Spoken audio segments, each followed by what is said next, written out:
اعوذ باللہ من الشیطان الرجیم بسم اللہ الرحمن الرحیم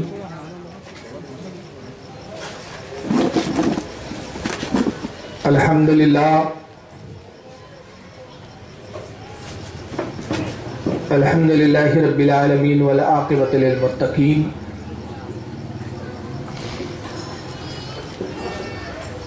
والصلاة والسلام علی من کان نبی آدم بین الماء والطین قال اللہ تبارک و تعالی فی القرآن المجید والفرقان الحمید اہدنا الصراط المستقیم صراط الذین انعمت علیہم غیر المغضوب علیہم ولا الضالین آمین۔ بسم اللہ الرحمن الرحیم ان اللہ ملائکۃ یصلون علی النبی یا ایھا الذین آمنوا صلوا علیہ وسلموا تسلیما۔ اللہم صلی علی سیدنا مولانا محمد وعلی آلہ واصحابہ وبارک وسلم۔ صلاۃ و سلام علیک یا رسول اللہ صلی اللہ تعالی علیہ وسلم۔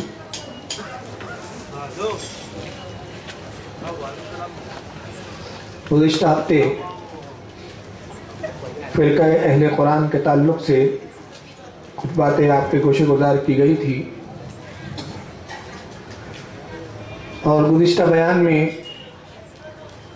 فرقہ اہل قرآن کے بارے میں نے آپ کو بتایا تھا کہ روئے زمین پر مسلمانوں میں جتنے موجودہ فرقے ہیں ان میں ایک فرقہ اہل قرآن بھی ہے، جس کا دعویٰ ہے کہ قرآن کے ہوتے ہوئے حدیث کی ضرورت نہیں ہے، صرف قرآن ہی اللہ کی جو کتاب ہے ہدایت کے لیے کافی ہے، عمل کے لیے کافی ہے، یہی مدار نجات ہے، اور قرآن کے ہوتے ہوئے حدیث کی طرف رجوع کرنا، حدیث کی کتابوں کو پڑھنا، یہ سب جو ہے فضولیات میں سے ہے۔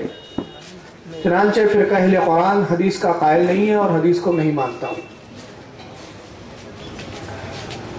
ان کے رد میں گزشتہ ہفتے میں نے بیان کیا تھا کہ قرآن عظیم میں خود اللہ تعالیٰ نے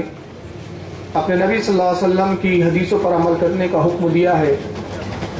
نبی پاک صلی اللہ علیہ وسلم کی زندگی کو، آپ کے اسوہ حسنہ کو مسلمانوں کے لیے لاہ عمل قرار دیا کہ جس پر مسلمان عمل کرے اور جنت کے مستحق ہو جائے۔ وہ تفصیلات آپ گزشتہ ہفتے سن چکے ہیں۔ آج کے اس بیان میں ان کے اعتراضات کو میں آپ کے سامنے پیش کروں گا، تاکہ آپ جانیں کہ قرآن کو لے کر اور قرآنی کی دلیلوں سے وہ کون سے اعتراضات ہیں جو حدیث کے ماننے والوں پر وہ وارد کرتے ہیں، اور قرآن کی آیتیں سنا کر کہتے ہیں کہ دیکھو قرآن میں جب اللہ نے سب فرما دیا تو کیا ضرورت ہے کہ حدیث کا ہم سہارا لیں۔ اور حدیث کے بارے میں جو وہ اعتراضات کرتے ہیں ان کے اعتراضات کا آج جائزہ لیا جائے گا۔ لہذا آج کی مجلس میں 7 اعتراضات جو ان کے معرکۃ العارہ وہ اپنے اعتراضوں کو سمجھتے ہیں، اور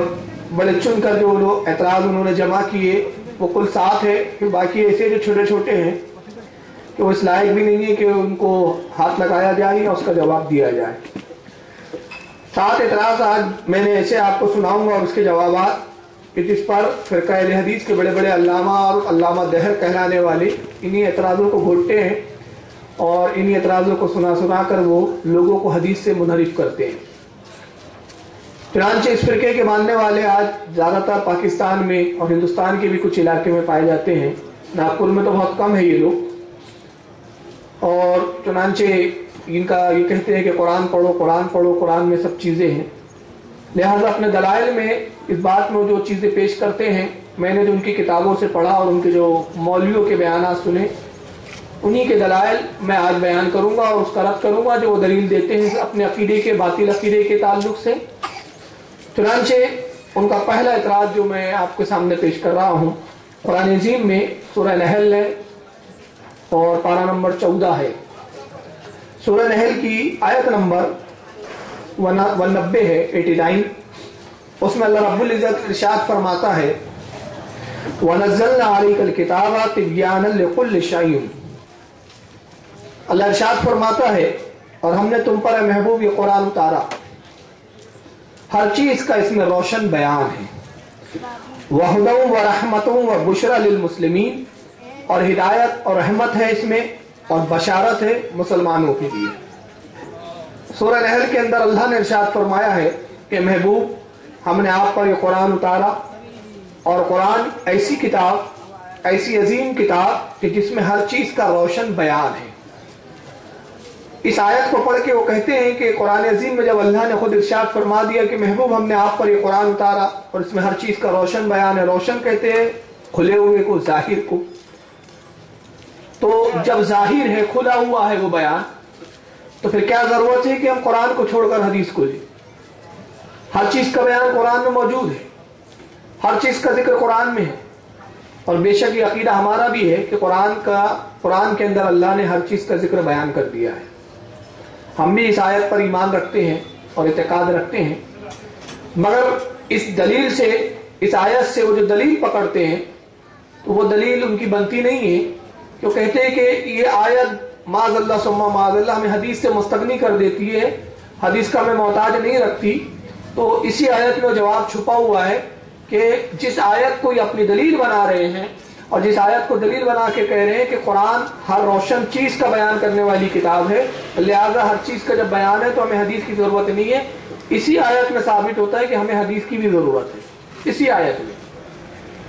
اب دیکھیے میں آپ کو بتاتا ہوں، وَنَزَّلْنَا، قرآن یہاں سے خطاب شروع کرتا ہے، اور ہم نے نازل کیا، وا کے معنی ہوتے، اور نزلنا نازل کیا، نازل کرنا، اتارنا، علیکا آپ پر، تو یہاں آپ کا مخاطب کون ہے؟ نبی پاک صلی اللہ علیہ وسلم۔ علیکا الکتابہ، آپ پر کتاب اتاری، یہ کتاب ہم نے آپ پر نازل کی، علیکا واحد کا سجا ہے، اور اس کے مخاطب اللہ کے نبی صلی اللہ علیہ وسلم نے، یا علیکم نہیں فرمایا قرآن میں، علیکم جمع کا سیگا ہے، یہ نہیں کہا کہ اے مسلمانوں ہم نے تم پر قرآن اتارا، ہم پہ نہیں اتارا، ہمیں نہیں دیا گیا، بلکہ کسے دیا گیا؟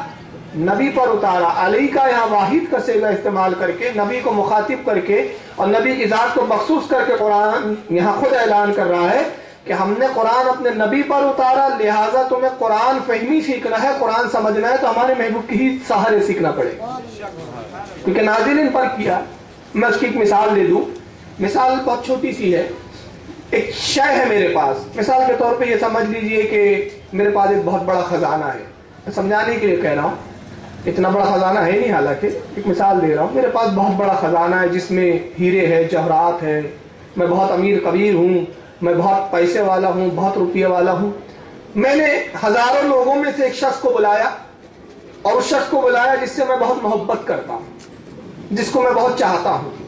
اور بلا کے کہا دیکھو یہ خزانہ ہے، اس میں ہیرے ہیں، اس میں جواہرات ہے، اس میں داغینے ہیں، اس میں زیورات ہے، اس میں مال ہے، روپیہ ہے، اناج ہے، یہ سب کچھ خزانہ ہے، یہ سارا خزانہ میں تمہیں دیتا ہوں،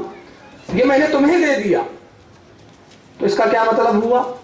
صاف مطلب ہوا کہ ہر سننے والا سمجھے گا کہ اتنے تمام لوگوں میں جس کا انتخاب کیا گیا وہ سب سے زیادہ قابل ہے، اتنے لوگوں میں کسی کو اور کو نہ دیتے ہوئے اس شخص کو جو انہوں نے خزانہ دیا، اپنا مال دیا، اپنی دولت سونپی، یہ بہت قابل ہے، اور سونپ کر میں کہتا ہوں کہ دیکھو یہ میں نے تمہیں دیا، اور تمہیں دے کر میں اعلان کرتا ہوں کہ تم جس کو چاہو دو۔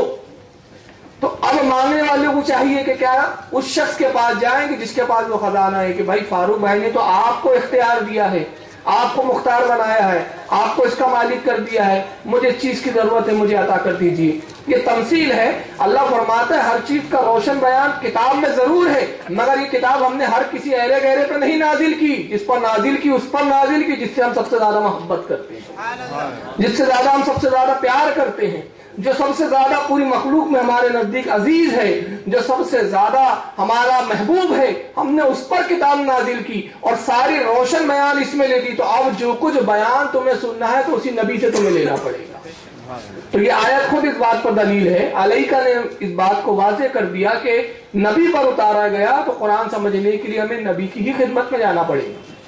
اور ایسا تھا کیا؟ عرب کے لوگ عربی نہیں سمجھتے تھے، ان کی تو مادری زبان تھی، دن رات وہ عربی میں کلام کیا کرتے تھے، مگر قرآن فہمی ہر صحابی کو نہیں عطا کی گئی تھی۔ اللہ نے جس پہ کرم کیا نبی کے صدقے میں قرآن فہمی عطا کر دی، باوجود اس کے کہ زبان انہی کی اپنی تھی۔ دیکھیے میں ایک چھوٹی سی اس کی مثال دے دیتا ہوں۔ ہماری اور آپ کی زبان کون سی ہے؟ اردو مادری زبان ہے، ہم اردو زبان بولتے ہیں، لیکن میں اردو میں ایک شعر پڑھوں اور کہوں کہ دیکھیے یہ شعر ہے اور یہ غالب کا شعر ہے، تو کیا ہر وہ بچہ جو اردو بولتا ہے وہ بھی اس شعر کو سمجھ لیں گا؟ نہیں. کیوں؟ کہا جائے گا یہ تو غالب کا شعر ہے. غالب جو اردو فن کا ماہر تھا، جو اردو ادب کا، اردو زبان کا اپنے وقت کا ایک علامہ دہر تھا، اور غالب کا یہ عالم تھا کہ اس نے اردو کی نو کے پل کے سواری ہے، تو اس کا شعر سمجھنا ہر اردو پڑھنے والے کے بس کی بات نہیں ہے. وہی اس کا شعر سمجھے گا جس کو اردو پر عبور حاصل ہو. تو اسی طرح قرآن عربی میں ضرور نازل کیا گیا، مگر ہر صحابی نہیں سمجھتا تھا. اس کی میں مثال بھی دیتا چلوں. حضرت ابن ابی حاتم رضی اللہ تعالیٰ عنہ صحابی رسول ہے، حاتم تائی کے بیٹے تھے، یہ رسول اللہ پر ایمان لائے. ابن حاتم رضی اللہ تعالیٰ عنہ جب یہ آیت قرآن کی اتری کہ اللہ نے فرمایا کہ تم اس وقت تک کھاتے پیتے رہو جب تک سرخ سیاہ ڈورا، کالا ڈورا دھاگے کا سفید ڈورے کے مساوی نہ ہو جائے، یا اس میں امتیاز نہ پیدا ہو جائے. تو یہ آیت جب نازل ہوئی، باوجود اس کے کہ ان کی زبان عربی تھی، عربی بولتے تھے، حضرت ابن حاتم نے کیا کیا کہ رمضان کے دنوں میں وہ دھاگے کے 2 ڈورے لے لیتے، ایک سفید اور ایک کالا، تکیے کے نیچے رکھ کے سوتے، پھر سحری کے وقت اٹھتے، کھاتے پیتے، اور سمجھتے کہ سحری کا وقت ابھی ختم ہونے کا ہے. دیکھتے تو کالا ڈورا سفید ڈورا کچھ سمجھ میں نہیں آتا، گز کے بہت دیر تک کھاتے رہتے. نبی کی خدمت میں حاضر ہوئے، عرض کے یا رسول اللہ، قرآن کہتا ہے کہ تم کھاؤ پیو اس وقت تک جبکہ کالا ڈورا سفید ڈورے سے امتیاز نہ ہو جائے، علیحدہ نہ ہو جائے اور یہ مساوی نہ ہو جائے. تو اللہ کے نبی میں کھاتا پیتا رہتا ہوں اور میرے کچھ سمجھ میں نہیں آتا. نبی پاک مسکرائے، فرمایا کہ میرے صحابی، یہ ڈورے وہ نہیں ہیں جو تم سمجھ رہے ہو، یہ تاگے کے دھاگے نہیں ہیں، بلکہ قرآن نے یہاں تمثیل میں بیان کیا کالے ڈورے سے مراد رات کی سیاہی ہے اور سفید ڈورے سے مراد دن کا اجالا ہے. تو جب نبی نے سمجھایا تب ابن ابی حاتم کو سمجھ میں آیا کہ ڈورے سے مراد یہ ہے. آپ اندازہ یہاں لگاتے چلیں کہ صحابہ اکرام جو قرآن فہمی، ان میں سب صحابہ میں نہیں تھی، مخصوص صحابہ تھے جو قرآن فہمی پہ جن کو عبور تھا، تو وہ بھی بعض آیتیں جب وہ بھی نہیں سمجھتے تو نبی سے سمجھا کرتے اور نبی کی حدیث پر عمل کیا کرتے. تو کہنے کا مطلب یہ ہے کہ قرآن اگر کہہ رہا ہے کہ اس میں ہر چیز کا روشن بیان ہے، تو ہر چیز کو سمجھنے کے لیے نبی پاک صلی اللہ علیہ وسلم کے بغیر یہاں چارہ نہیں ہے. تو لہذا یہ قرآن کی آیت ان کی دلیل نہیں.